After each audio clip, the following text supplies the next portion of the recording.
So my thought for today in our league, in our 10 sessions, is real simple, that in order to develop better basketball players, you have to develop in them a higher tolerance for risk and a higher tolerance for failure.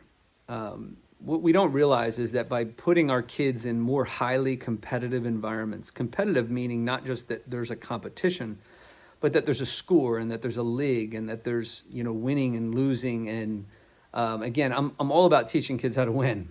Anyone who knows me understands that, but there are higher priorities than that developmentally. That kids need environments in which they can take risks, in which they can fail. And you need this at all levels of play. In our college environment, we want our kids to fail all summer to improve upon things. But what you find in today's basketball environment, because we put kids in leagues all the time and scores all the time, and we put all this pressure on them, they only play to their strengths. And they get into confines and roles very, very quickly.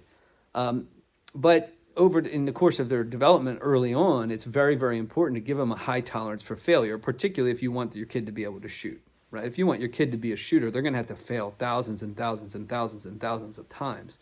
And with us as parents, and again, I am a parent, right? All my kids have played in these leagues and will play in these leagues, and because I think they're good for them. In many respects, these leagues exist because my oldest son was into basketball at 7 years old, and this is how it started. And it's served him well, and it's served my other kids well.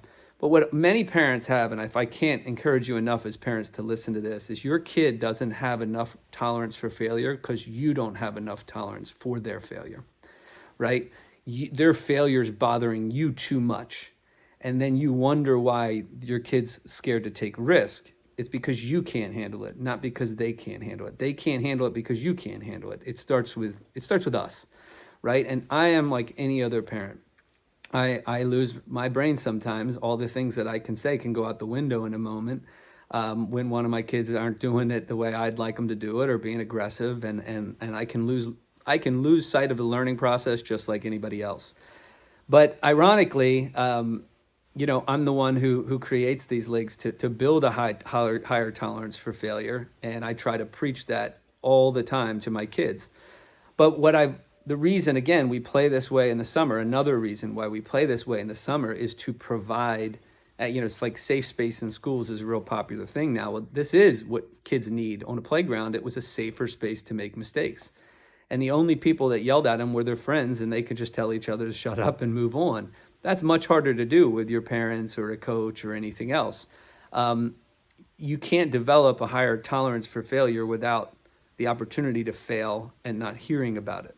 So we want to create a higher possession, up and down league, reset score, or don't keep scores so that your kids can fail.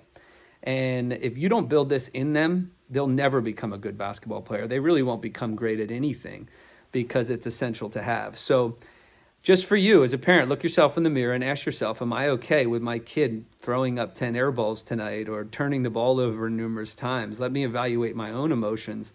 Am I embracing this as a learning process? Because if it bothers me too much, it's going to bother them too much. And our emotions as parents and coaches matter way more than we think in their development. This is their space, right? And I get to the point where I just tell people, listen, if you can't handle it, then you need to leave.